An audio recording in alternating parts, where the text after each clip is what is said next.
Welcome to Cheese in Depth. I'm Michael Landis, and today we are very fortunate to be able to have Joey Widmer with us today, and we're really looking forward to being able to chat with him and to be able to learn more about these historic cheeses that they do. And today we are sponsored by the great folks at Dairy Farmers of Wisconsin. With over 1,200 licensed cheesemakers in the only state that requires a license to make cheese, they are also the only place outside of Europe with a master cheesemakers program. So today I'm talking with Joey Widmer, who is also a Wisconsin licensed cheesemaker. So I'm going to introduce you to Joey and turn you over to him. Joey. Hello, everyone. Joey Widmer here. I'm coming to you from Widmers Cheese Cellars in Teresa, Wisconsin. As I said before, Colby is a Wisconsin original. It means that it was invented in Wisconsin. It's an American original. It was invented in the village of Colby in 1885. My great-grandfather didn't start making it until the 1940s. And then I put on here that it's a stirred curd cheese. I put that on here to kind of differentiate it from cheddar cheese. I think some people can get confused between Colby and cheddar, although they do use similar cultures. The technique that's used to make them is different. And when we're making all three of our cheeses, we cut it with stainless steel wire knives. We cut it vertically, and we also cut it horizontally. And in doing so, we cut the curd into about quarter-inch size pieces. And then we try to keep it that size throughout the entire make process. So it's about the size of if you buy cottage cheese in the store, it's about that size, if you buy the large curd cottage cheese. So we try to keep it that size throughout the whole process. The whole point is try not to get the curds to lump together at all. And there's a lot of our agitator does some work to keep the lumps up, but we really have to do a lot of manual labor with rakes and forks to try to keep those lumps out of the cheese. And we add salt to the cheese. The salt is applied evenly because all the curds are separated. That's what kind of differentiates that from a cheddar cheese, I believe. I can show you more of the cheddar making process. I actually have some old photos when we get to that cheese. So Colby is a mild variety of cheese. It has a higher fat content and higher moisture content, so it's not a cheese that you would want to really age out at all. It's more of a cheese that you want to eat, probably not past 5 or 6 months, but it might start to get some bitter attributes because of the higher moisture content after that time period. I've personally tried it after 6, 7, 8, 9, 10, 11 months, and it does start to taste like a mild cheddar almost. But when it's consumed at a younger age, you can definitely taste the difference between a Colby and a cheddar, especially one that's made the traditional way. I'll also mention that this year at the World Cheese Awards, we got first place in the Colby category. So fortunately, the judging contest or judging portion of the contest happened right before the coronavirus pandemic here that we're experiencing. But we were unable to actually celebrate our win, even though we did receive the plaque in the mail. So that was good. Very proud of our cheese making team for sticking to the recipe and doing everything right to make a good cheese, because it's a kind of a hard category to win in. Well, there's not a lot of American cheeses original that go up against the World Cheese Award. So being able to get a gold in that is very impressive because again, we're handicapped with our lack of original. So I think it's really amazing what you do. And a lot of times when we talk about Colby, you know, we see the Longhorn version of it, the round versions and all that. So it's really heartwarming to know that you guys are working it as an original recipe and original style. So that's Absolutely. Yep. We're really sticking to that, you know, those old world recipes. And I think that's what, you know, kind of separates our cheese making from some of the other, you know, facilities. As a kid growing up in Iowa, this was Colby was our favorite cheese. That was probably the most easiest to get at the time as well. And it was just such a great little snack and still is. It's such a light, buttery cheese. You know, you can taste its slight similarity to cheddar, but in reality, you can really taste the uniqueness that you have here. That sour creamish flavor, the light butter on that. And as a snacking cheese all alone, I mean, this was eaten just with crackers and summer sausage. I mean, that's what I grew up with in the Midwest. But I'm going to step it up here and add a little bit of flavors to this because this can really stand up to some real richness. And so I'm using Bonnie's Jams, and this is a peach ginger jam. And I really like to have the sweetness on here. So the peach brings out more of the tanginess. The ginger brings out a little bit more of the butter. So you have those two. And what's interesting is that you get that buttery flavor. So it's almost like a peach pie. And so when I was tasting that, I was thinking, you know, I need something to kind of bring up a little bit more of the pie flavor. And so I'm using an Effie's homemade rye cake. And so with this, it tastes like a peach cobbler pie.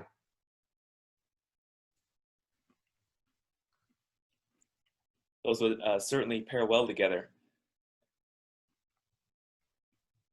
And I'm pairing it up with just a traditional light lager.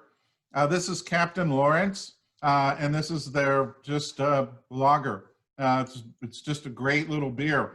You can see how clear this is. And this is just all about light grain. So there's no real big flavor. And the cheese by itself and with the beer is just really fun because this adds more like a cleanser with all the butter that you have in here.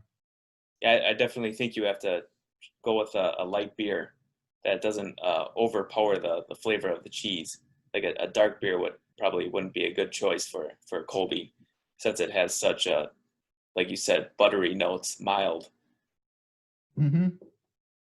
Yeah, this has such a nice buttery flavor to it that it just makes it really a very easy to enjoy beer, cheese, and then if you want to take it to another level to make it a little bit more, I guess, I wouldn't say desserty because it's the ginger in here really balances out and gives you a really nice flavor to this. So you get some spiciness, you get some sweetness, you get some buttery flavors. It's just really kind of a nice little way to go.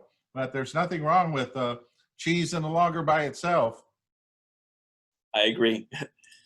We also make the Colby with jalapenos as an added ingredient. And then we do a vegetable blend and a caraway seed blend, all which we sell quite a bit of those flavors out of our retail store. Jalapeno seems to be the most popular flavor added ingredient to cheese by far. You know, people like anything with jalapenos, it seems like. But I have to say that the vegetable and the caraway both add something to the cheese that is good. So a good flavor. Yeah. This is what the label looks like for the cheese, the Colby. So this is a 1 pound piece. We also have 8 ounce pieces, 5 pound, 2.5 pounders. So we make it in a 40 pound blocks, square blocks. Michael mentioned before the Longhorn Colby. We do get inquiries about the Longhorn Colby probably once or twice a week, but you know what I explained to them, it's the same cheese, it's just made in a different form. So, you know, rather than putting in a cylinder form to create that Longhorn shape, we're just making it in a square block, mainly for convenience and handling purposes. It just makes it so much easier for storage and everything.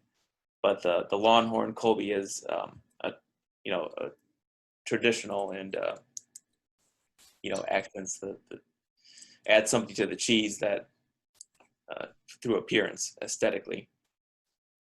Yeah, you know, one of the things that when I was looking at the cheese, a lot of times when we're building cheese boards, you know, when you're working with a block, we have the tendency to go with squares and creating little cubes from this. I would encourage those that are building a cheese board using this to stay away from that. And what's really interesting is if you take it and you take the corner and then you can slice it in wedges instead of and one of the things about a wedge is it's going to give you a lighter piece of cheese and not so thick and chewy. So it makes it a little more entertainment friendly. And a lot of times when you're working with blocks, we have that tendency. I see that all the time, and there's really no reason to do that.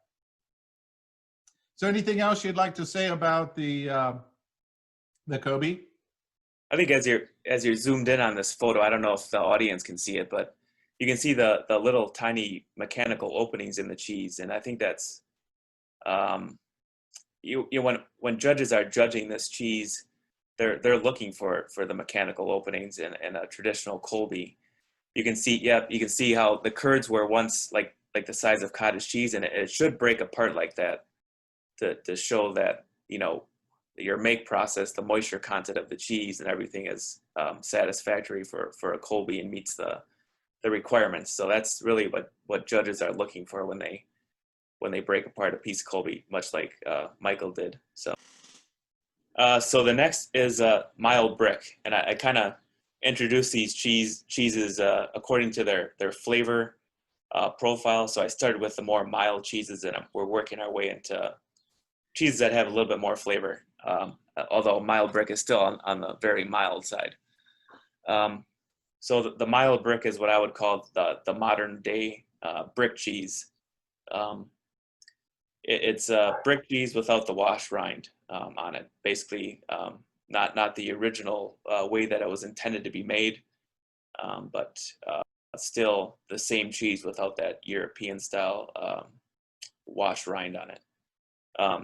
So that's this cheese right here with this label. So the Mild Brick is made using a brick. So as you saw in that very short video, we scoop the curds into a stainless steel form, and we put about 7 pounds worth of curd and whey into the form, and then we put that stainless steel plate on top, and then we put the brick on top of the curd to press the excess whey out and kind of get that curd to form a block of cheese. That's how brick cheese was invented, and that's how we're still making it to this day. What I was going to say about the Mild Brick cheese is, when my great-grandfather first came here, he started with the aged brick. And there was a heavy German population here. But as more and more people moved to Teresa or this area, he saw that not everybody wanted a strong flavored cheese with a strong aroma. People wanted something that wasn't going to scare them away before they ate it. So that's why he started making the Mild Brick. When I look at the mild brick, I don't necessarily say that I wouldn't say pair it with a red wine because it's too mild for that, or pair it with a dark beer because it's too mild for that. Although it can be done, it's just not, really what it's really used for that application. Although it is one of our best-selling cheeses, I think it's more becoming more of like a cheese that people will supplement other foods with. So we have restaurants in the area that will put it on burgers. The meltability of the cheese is great. It has a higher moisture content, and it's a full fat cheese, so the meltability is just excellent. The other food that's really gaining a lot of popularity is Detroit style pizza. And what they do is they use Detroit style pizza is a style of pizza developed in Detroit that actually uses mild brick as one of the main cheese ingredients. I think a lot of Detroit style pizza makers now are mixing the mild brick with with other cheeses. It would be like a 50-50 blend of mild brick and mozzarella, and it just, like I said, the meltability of the cheese is just great, and the flavor profile when melted is just excellent. It gives that Detroit style pizza it's an awesome pizza, if I say so myself, in my unbiased opinion. We have other companies that will buy the mild brick and they actually use it in macaroni and cheese recipe, and it makes a really good macaroni and cheese. Just the creaminess and, like I said, meltability of the cheese. So that's about it. I do have an old photo here that I would like to show. It's kind of blurry because this is on glossy paper, but this is a photo that I believe my great uncle Jim took, a black and white photographer, as I told you before, as well as a cheesemaker. But right here in this photo, that would be my great uncle Jim, and then this would be my grandfather here. As you can see, they're making brick cheese in this photo, and they're scooping out the curd, which is about the size of cottage cheese curds that you buy in the store, putting it into the forms, and then after they get it into the forms, level off the forms, they're going to put the stainless steel plate and then the bricks on. Now, before anybody starts looking at this photo, wonder if it was taken yesterday. No, it was not. That's why they don't have hair nets on. It was a little bit different back then as far as food safety is concerned. It just wasn't, I don't think, I've seen pictures of old cheesemakers smoking over the bat, and I don't think that was done in our facility, but I'm just saying it was a different practice back then. This photo was probably taken in, I'm going to guess the 40s, or probably 50s. 50s, probably. 50s or early 60s, so.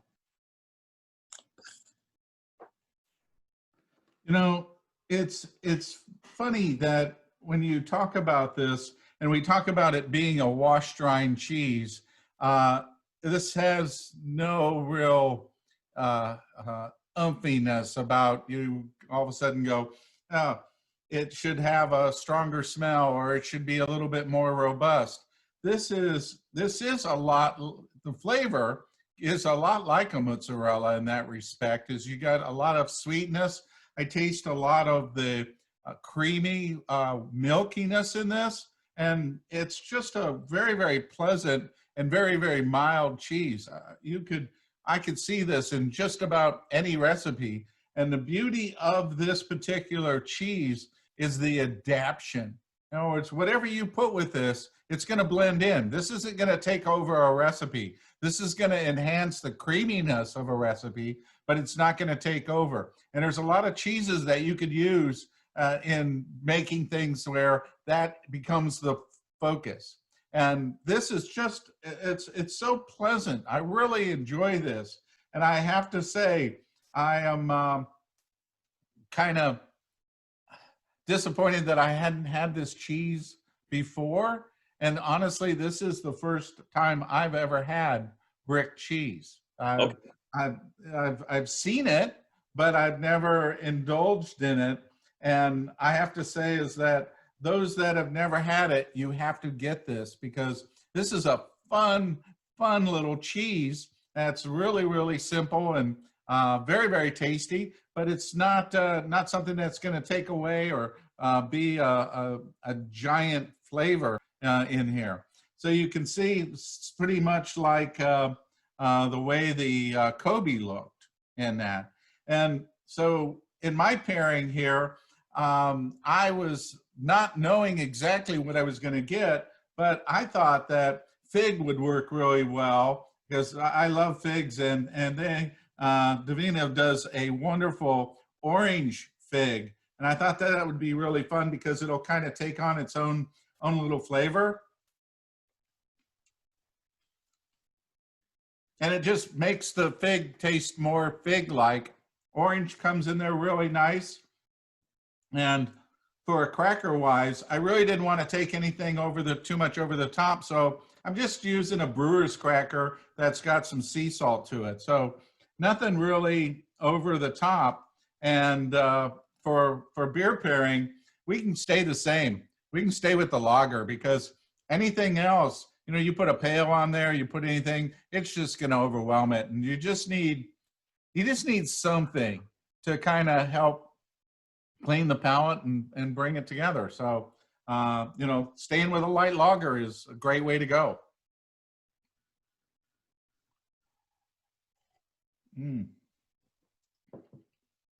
I mean, a spotted cow would work, you know, and it's pretty much almost a pale, but that's mild enough, so that'd work too. Wisconsin. I agree.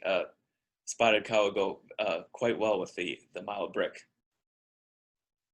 So, what a wonderful, wonderful cheese, you know. And as for it being wash drying, again, I smell the beautiful smell of cheese curds. This is, you know, when you talk about cheeses that have flavors to them, this is probably more, would I be out of line by saying it's kind of like fresh curd? I would say like the Colby, it's a cheese that you want to eat mild, meaning that you don't want to let it age out a long time. And it, like the Colby, it also has the mechanical openings in it, which is a part, you know, signature of the mild brick or brick in general. You know, and also a very curdy cheese because, you know, the similar process as far as keeping the curds separated in the vat before we press it into a block. What I was also going to mention about this cheese, it gets brined for about 10 hours, and then it gets placed in a curing room for 3 days. So it does get put in a curing room, which is about 70 degrees, upwards of 90% humidity. And that's for 3 days. And then we pack it, we vacuum pack it in 5-pound pieces. And then from there, we convert it down to different sizes. But yeah, it's a cheese you want to eat probably within, you know, 5 months at the most, let it age out, kind of like the Colby. I did have a 2-year-old piece of mild brick at that point. It was 2-year brick. Actually, a distributor of ours found an old case of it in their cooler, and my dad and I tried it, and it was actually pretty good. But it's still, the intended use is to eat it as a mild cheese. So. Yeah, I mean, obviously by itself, it's really nice. Can you see how that would be good on a pizza? You know, melted with another variety of like mozzarella, or even a burger. Like I said, we have a lot of you know, small restaurants, bars around the area that will put it on a burger. It just adds you know, just elevates that burger to another level as far as flavor. And with all the moisture that this has, this would probably melt beautifully as well. What I forgot to mention is a grilled cheese, just a standard grilled cheese. It makes a great grilled cheese. I could see that. Or poutine is the other one, the poutine, the French fries with the melted cheese and then the gravy. it's good for that application as well. I've had it. That sounds great. All right. So anything else you want to say about this? One thing that I think is important that when you say that you brine this, one of the main differences that you have with cheddar is that there is no brining with cheddar because the salt is added to it. So that's kind of another differentiation between the Colby and the brick against cheddars. Yeah, we brine it for its flavor adder or producer, and it's also acts as a natural preservative for cheese. Mainly, traditionally, it's all varieties of Italian varieties of cheese are brined, but brick is also the other American variety that is brined. All right. Anything else you want to say about that? We do cut our 5-pound blocks of brick when they're made on the same day. We do cut it into cubes, and then we sell those as cheese curds, which are very popular. I think we're the only factory that does the brick curds, and we actually have a business here in town, Pioneer Keg, that will buy our brick curds and then fry them. So they're fried cheese curds, and they were in like the top 10 last year for fried cheese curds in the state of Wisconsin. So I was proud of that. Although I like to eat them in moderation because they're pretty rich, fried cheese curds. Well, that's saying a lot considering that so many people make cheese curds and there are companies that's basically their livelihood. So to add that in. Traditionally they're cheddar curds, but we decided to. I think it was my grandfather that decided to start doing the brick curds, and I think it was a good idea. Just a little different niche that we hit. Yeah. All right. So our next cheese takes us to cheddar. I decided to go with a 4-year aged cheddar. That's one of my favorite ages of cheddar. I do like the older varieties, but I thought that a 4-year was kind of the middle ground. So my great grandfather started making the cheddar right away in 1922, right along with the aged brick cheese, and I think that he chose cheddar because it's just kind of a universally popular cheese. It's not. It was invented in England, so it's not an American original or anything like that. But I think he chose it because of its overall popularity. We do a variety of cheddar from mild, and the oldest that we currently have is a 15-year-old cheddar. That wasn't the intention, my great grandfather's intention from the beginning. I think that I don't think he envisioned aged cheddar when he first started making it. It was it was all mild cheddar, and it was intended to be sold and consumed right away. But my dad started kind of aging the cheddar out when he took over. He'd age it out to like 1-2 years, and then he started going longer and longer with the aging process, and found that as the cheese aged out, it had a better flavor or a sharper flavor. And we just kept going and going with it. Now we have a 15-year-old in stock. I think it might actually be up to 16 now. But every batch is different when it comes to all cheese. But when you're aging it out, if you have a batch that might not be as good, you might have missed something during the make process that is a little bit off. And as that cheese ages out, it might not be as good. It might develop some off flavors. So other than that, like I said, I decided to go with a 4-year-old cheddar because it's not mild, but I really start to think that at 4 years of age, it really starts to get that sharp flavor. It starts to get some of the calcium lactate crystals, and it starts to get kind of crumbly, which is kind of becoming some of the more sought after characteristics of an aged cheddar. So this is the 4-year-old cheddar label right here. And I actually have some older photos of the cheddar making process that I would like to show you. If you bear with me here. So this is a photo of the cheddar making process here. Now, I believe this is my grandfather, but he looks very similar to my great uncle Jim, so that might be my great uncle Jim in this photo. But in the cheddar making process, what you do is we cut the curd the same way to get it, in that 1/4 inch size diameter. But then on both sides of the vat, we press it into giant slabs. And then the whole goal is to press it into giant slabs, and then you cut it down further into tinier slabs. And right now he's flipping the cheddar, and we're trying to get it into smaller slabs. It actually turns out to be like a giant pancake almost that you keep on flipping, and you keep on flipping these slabs of cheddar until you get to a certain acidity level. Once you get to that acidity level, then you move to the next step, which is milling the curd, milling the cheddar curd. So you take those giant slabs that he was pressing in the last photo, and you mill it into actual cheese curds, cheddar cheese curds that we're familiar with.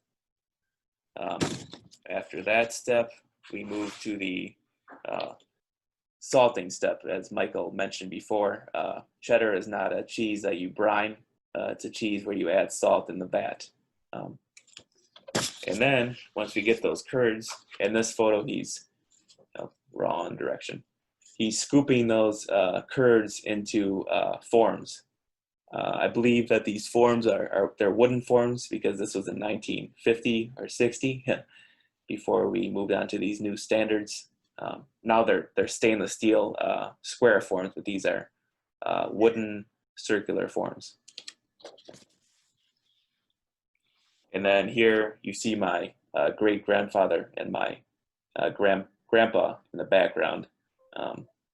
They're taking the curd after it's been in the forms with the cheesecloth and pressing it with the cheesecloth. They're making sure that the cheesecloth is around the entire diameter of the cheese. And then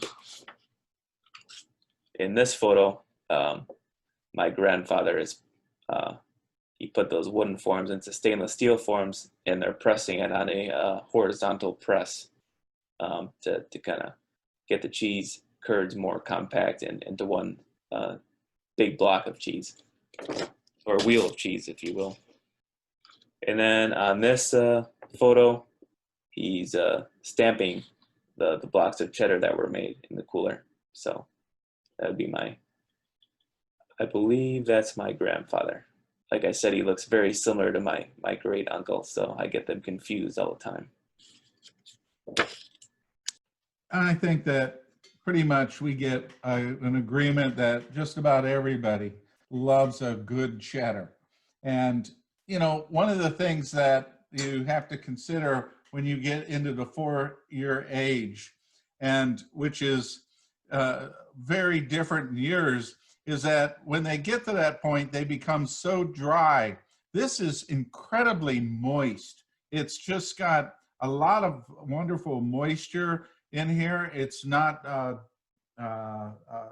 very hard cheese in that respect. It's actually very, very creamy, very easy to be able to cut and to separate. But the sharpness is there, that you can really taste that on there. So with this, I'm adding in a pepper jelly, and this is the Preservation Society pepper jelly. 4 little different peppers, a little bit of vinegar to kind of give it a little bit of tang, and the creaminess of this cheese really tones down any of the heat. But what it does is it really brings out more of the buttery flavors of the cheese. It's so nice to have such a creamy cheese as a cheddar. A lot of times you get that dryness, the crunchiness on there, where you get to taste a little bit of the calcium lactate, but I've never seen a 4-year-old cheddar that has this much creaminess to it. And it's just really amazing. If you're a cheddar lover, you get like the best part of the world of having the tanginess, but you don't have that dryness that you typically get as you get into that aging, because this is definitely cream, milk, butter, tang, a little bit of I'd say a little hint of lemon, maybe a little Myers lemon tang. Mm. I did dump some lemon juice in that vat. No, I'm just joking. No, I think there's a few steps in the cheddar making process that they're secret, that make the cheese a little bit creamier in the long run as you're aging it out. So another thing that you could do with this, because of how creamy and flavorful this is adding it with a flavored cracker. And this is Firehook. This is a Mediterranean style, but it's with rosemary and olive oil and sea salt. So it adds, it really blends well together. I use a lot of cheddars with flavors, because they do work really well with it. When you want to add that in for entertaining, adds a little bit more. So the beer that I chose with this one, this is a pale ale. It's a West Coast style. This is SweetWater Brewing, their 420 extra pale ale. And it's got a nice hoppiness, and hops and herbs work really well together. So you get the carbonation, you get a little bit of the hoppiness with this, and it just blends in just really well with this cheese. I've been enjoying this pale ale. For you. You say it's an IPA? It's a pale. Oh, pale. Yeah, it's an American right. style. So it's hoppy, little bit of citrus, just a hint of pine, but it's not big. It's not a big hop bomb. It's just, it's got enough where it works really well with adding into the cheese with the rosemary. All those things blend in really well. So just a nice little, a great little afternoon snack, or before dinner, have a nice pale ale, the cheese, and some crackers, wafers, whichever you prefer, and through there. That's real nice and easy. Good combination. Something with a little bit more flavor for, to go along with the cheese, definitely.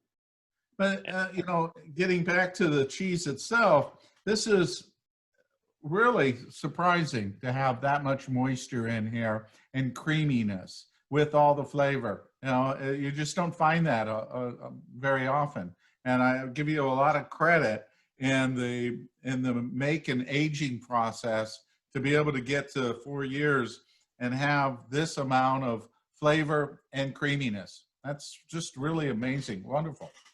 Thank you. Because they pack so much flavor on their own, I usually just eat it plain.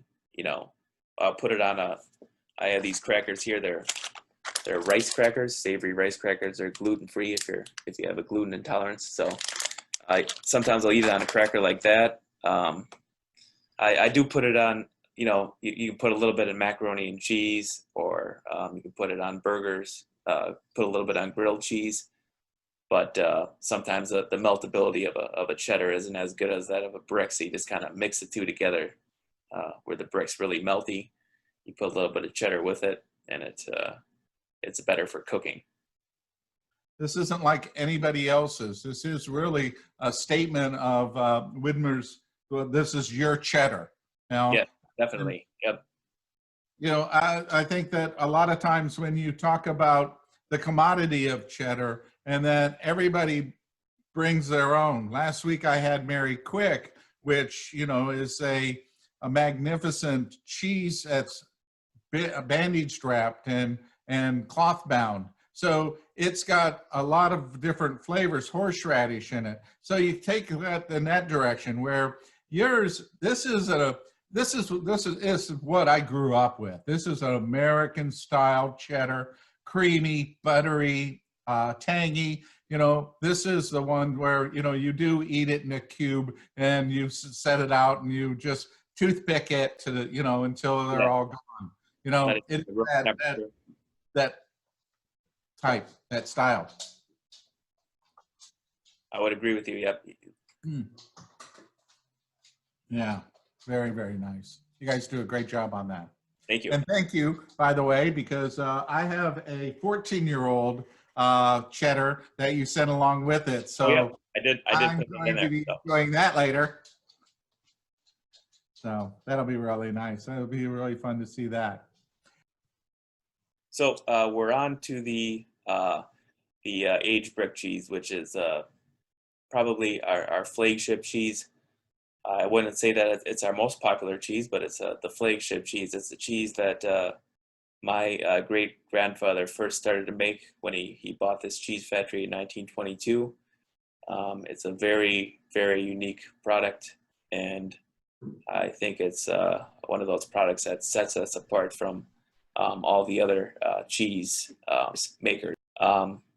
So the really cool thing about aged brick cheese is it was invented in the same county, Dodge County, that we're in the 1870s by a fellow Swiss immigrant by the name of John Yassi.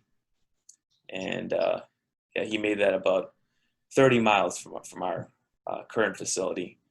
And I think when he came here, there was a heavy German population, heavy German immigrant population, and they were more accustomed to those European-style cheeses. So he invented this cheese, and he invented it as a wash rind cheese, which is very European. So when my great-grandfather came here, he must have caught wind of this cheese, and he also realized that with the heavy German population in and around the surrounding communities, that he would also make this cheese. I have to mention that there was a heavy German population in southeastern Wisconsin because it's very similar to the Germany as far as the landscape, the soil, and very similar to what they would use as agricultural land in Germany. So I think that's why there are so many farms within this area. So like I said, it's a wash rind style cheese. When you look at it, the natural color is white, but you can see as you look at around the perimeter of the cheese that it has that washed surface rind on it. And this is, like I said, the traditional style of brick cheese. So the make process is the same with the mild brick. We pour it into those stainless steel forms, size of cottage cheese, put the brick on top. It sits on a make table overnight for about 12 hours. The next morning we put it in the brine, sits in there for 10 hours. And then the difference is we put it in a curing room for 7 to 10 days, and we wash it every day with a certain culture bacteria, and that's what gives it the surface rind. Once it meets the standards of onto the next level where we can package it, we have to make sure that it has a good of enough rind where it's going to develop flavor throughout that whole piece of cheese. So once it gets to that stage, we wrap the cheese in parchment and foil, and then we put it in a cooler. The reason we don't vacuum pack it is due to the fact that if we wrap it in parchment and foil, air is able to get to the cheese, and that helps the cheese age out further. And it reaches peak at that point in 3 to 5 months. Some people like it a little bit milder. Some people like it past 5 to 6 months. And at that point, it becomes similar to Limburger cheese. I personally prefer it a little bit younger at the 3-month range, but I brought a 2.5 pound block here with me. You can see how we wrapped it in the foil, and then underneath that we had the parchment paper. You can see that the surface rind of the cheese, and the natural color of cheese is white, which we don't add any food coloring to this, but you can see it's starting to get that dark, almost tannish color, and that means that the rind is good on this cheese. So this is a wash drying cheese. It is absolute. You know, when you say Limburger, a lot of people lean back away from that, thinking that it's going to be an aromatic, strong cheese. Limburger is one of the mildest wash dryings, and this is the same thing. This is a very mild wash drying. You know, as a supreme judge at the International Cheese Awards, one of my categories that I judge a lot is the wash drying category. And so I have to say that this is very, very classic, but also it is very, very mild in the big scheme of things. But let's not get away from that point, because it has power to it. This has got some wash drying flavors, which are yeasty and a little robust. There's a little hint of earthiness in here. So my first thought, and I do this a lot, is that, you know, this is one of those savory things that you can work with. So I paired this up with some pâté, and this is 3 Little Pigs, and I love the chicken and pork with Armagnac. Just really, really pleasant. So just a little bit of that, and then to be able to make it a little bit more tangy and bring the flavors together, I add in one of the little these gherkins, and this is a little spicy gherkin from there. And then to be able to contain it all, this is like a little sandwich. It reminds me of liverwurst in a way, but with the cheese, you get so much of the flavors that's in here. This is really like almost a meal. yeah, the German name for this cheese is Lagerkäse, which in German means a beer case, because it accents beer so well.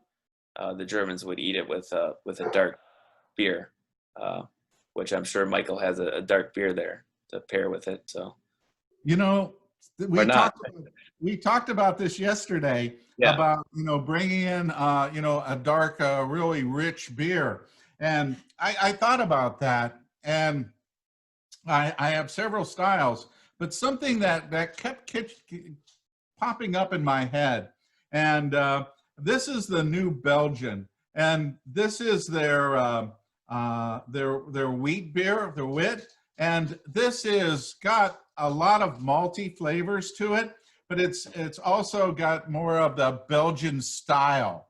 So it kind of goes into a little bit of the farmhouse style ale, and it's got some spices to it, not kind of like a Hefeweizen, but, you know, some real nice richness, some complexity to it.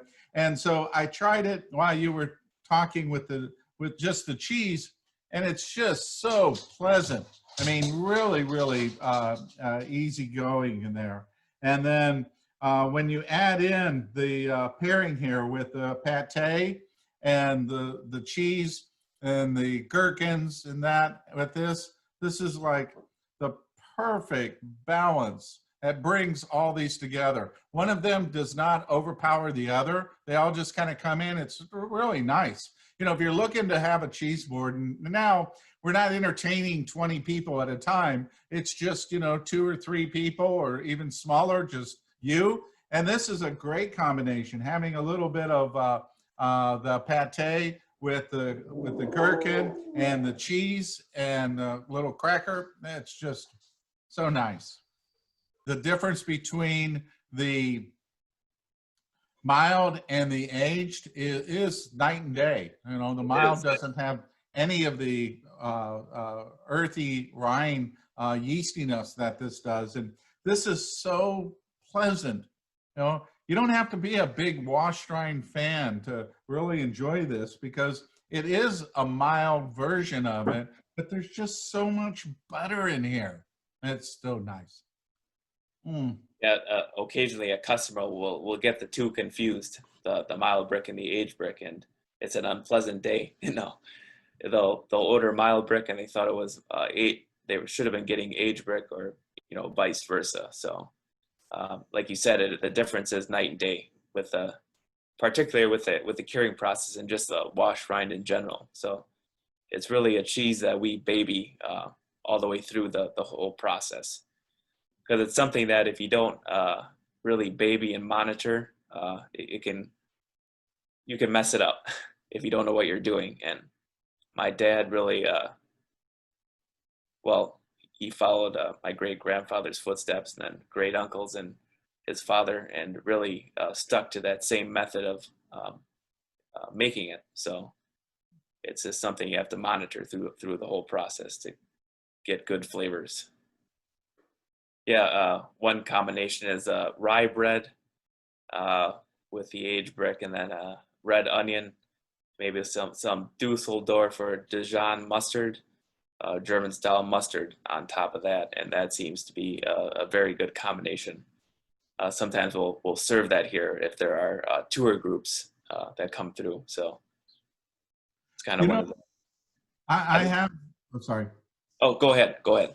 I have the Effie's rye biscuits, and with the rye biscuits with the pâté, and I also have a French Dijon mustard that could go really well with that. That would, and the cheese, that would be a fabulous. That's what I'm going to do next, because it's too hard for me to get over there, but I have all those. And so when I finish with this tonight, I'm definitely going to get the mustard and the rye cakes and give that a try, because this is fabulous. Yeah, we also make it with caraway seeds in it. Usually we get an old German guy that comes in the store that buys it with the caraway seeds. So you can tell right away, that guy's going to buy the aged brick with caraway seeds. I called it first. So you usually don't get a lot of millennials that, or if they do it, they're like, what is this? So it's unlike anything I've had. It's so heartwarming to have you guys, still doing those cheeses without trying to figure out, okay, well, what's going to be the next thing? What's going to be the next Jarlsberg? What's going to be the next this and all that? To stay steady and to be able to produce these cheeses. And those that have not had a chance to be able to put them in their lineup, these are great, iconic cheeses that should be on every cheese board. Seriously, it's just, they're magnificent. They're what cheese is about the love of cheese and the flavors and the richness that you get. That's where you're at, and that's magnificent. Thank you very much. The brick spread, and this, I want to make it clear that this is made with the aged brick. It's not made with the mild brick. It's the aged brick wash rind cheese, and that's mixed with a white cheddar. And this is our most recent product that was brought to market. This is an idea that my father had brought to market in the early 2000s. And he came up with the idea with Phil Lindemann of Pine River Pre-Pack. If you don't know Pine River Pre-Pack, they do a great job with the cold pack cheese spreads and other cheese spread varieties. Using real cheese. It's the real deal. But anyways, he saw Phil at a food show and started talking to Phil, and he said to Phil Lindemann from Pine River, have you ever made a brick spread before? And Phil actually had for a previous company, but then it just died, fizzled out. And then he and my dad revisited the idea, and they came up with a combination of the aged brick and a white cheddar. I think at first they tried just aged brick, and it didn't turn out, but with a combination of the white cheddar, just a great combination. What else can I say about it? It's a very popular product. I haven't met a lot of people that have tried it that don't like it. I think a lot of people, when they get to when they see it in like a retail case, they might not know what is brick spread, what is brick cheese. They know what port wine spread is, but once they try the brick spread there, it's like, that's the best spread I've ever had.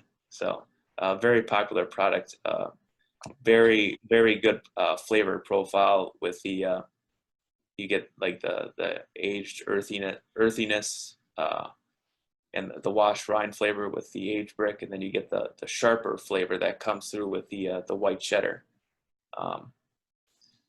We sell a lot of it.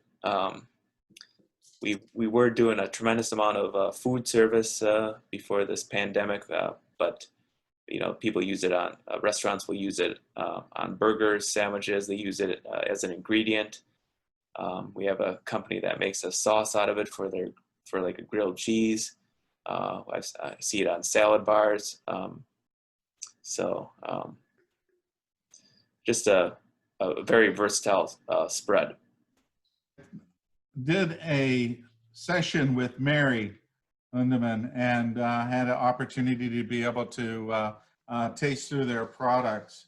And I just did a CBS little show using them on burgers, which is really cool to be able to have that. And I think that what we have to say is this is not your dad or grandpa's pub cheese. This is real flavors of the cheese, and these are just absolutely beautiful in the creaminess and the ability to be able to get them to spread. You know, obviously you need some sort of cracker. This Firehook, it holds up. You can see how this is not going to go anywhere. You know, you don't want to use something that's so wimpy that it's going to break, but you can use their sea salt or anything like that. But this is just amazingly creamy. That's magnificent. That's wonderful. That's usually the reaction that we get. Yeah. They do a really good job with their spreads. I don't think I've tasted a better spread, you know, besides Pine Rivers. Yeah, these are addictive. You're gonna, you know, I know that they're not single servings, but it would be hard not to eat this whole thing. It's just, I would have never expected it to be, you know, in this creamy, rich, little bit of tanginess. There's some sweet milk in here. This is just so delicious, you know. You can really get the cracker simple. You can taste that aged brick coming through, right? A little washed rind, yeah. But it's not overpowering. No, you know, one of the things is that you, in the aged brick piece, because you get that washed rind that's developing and has the aroma on it, it gives you the impression of being a little stronger than it is. Where in here, you don't have that aroma. So you really don't get that impression that this is strong, but you get the strength of the cheese that's cheese. It's this is what you want to enjoy, is that you get the real flavors of the cheese that you're making, but also you're getting the real authentic flavors of cheese. And I know you would think that that's just such a simple thing, but through this massive amount of cheeses that are made across the country, I have to be honest that not everybody does a authentic or a real rich flavor. They may cut some corners here, it may be a little bit different there, but in this instance, you know, your history of being able to do it, and I would naturally assume that your cultures are also original cultures that you're using. Yeah, yep, they are. The cultures used to be made in-house. So my great-grandfather, my great-uncles, and my grandpa would make the cultures in-house, but that has changed to buying the cultures from a culture company. And they have, you know, representatives that, you know, they guide you in the right direction of what cultures to use to get certain flavors and for different varieties of cheese. And I think that's pretty much the standard nowadays. Instead of making the cultures in-house, it's a little bit more, there's a little bit more behind it than there used to be. and you can, you know, add different varieties of different cultures to get the different flavors that you want, and, you know, play around with the chemistry of it and the science behind it. Whereas, you know, back in the day, it might have been a little bit less scientific, or, you know, a little bit less chemistry involved in the whole thing. So the way that this butter is and the richness and the flavors with that jalapeno, it is not out there. I mean, it's you taste the richness of the pepper, not the heat of the pepper. And that's really nice.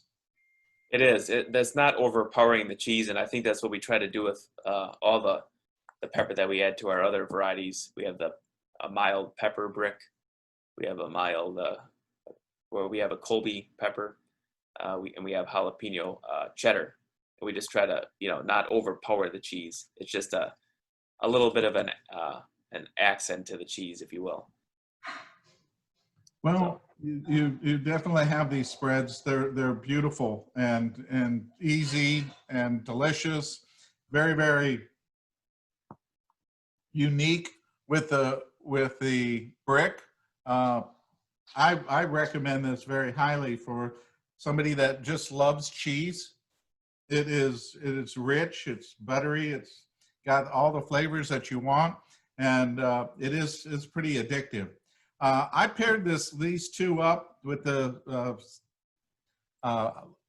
tropical pale ale. This is from a local brewery. This is Cigar City, and they do this invasion pirate thing. And this is invasion ale, and it's a tropical. So it's got a little bit of citra in here. And so that lemony, not quite full lemon, but a little citrus goes in here, really cuts into this. Takes a little bit of the rich butter flavor away, but it also brings out a little bit of the tanginess. So really nice little combination, really simple, and you know, pretty easy to, you could literally sit here and consume all these with a couple of beers. I have before. Yeah. It's hard not to eat a tub in one sitting. You know, I have to practice self-control sometimes to be like, oh, it's time to put it away. Yeah, I could see that. You know, this is just such a wonderful, rich flavor, and so easy. You know, a lot of times when you think about the spreads, I think that you might consider the fact that they might be a lower quality of the cheese, but this is actually a little bit more of the richer flavors that you would get from it. So I think you're actually getting a little more out of these packs, the spreadables, than you are in the regular cheese. Because this is so easy to spread a big glob on there and really get a nice mouthful of real cheese. That's just wonderful. Yeah. It's not oil and water. That's like some of the, you know, more processed spreads. Right. So I really think Phil, the Pine River crew, does a really good job with that. You know, not cutting corners with the ingredients. So Yeah. just basically cold pack spread would be basically it's still considered a cheese food, and it's you know, just moisture and, you know, like you said, other ingredients like butter and whey. So proprietary information. Yeah, that's about all I have. Thanks a lot for giving me the time to talk to you guys, and I hope you learn more about our business and our products here. So I really appreciate Michael giving me the opportunity to do this as well.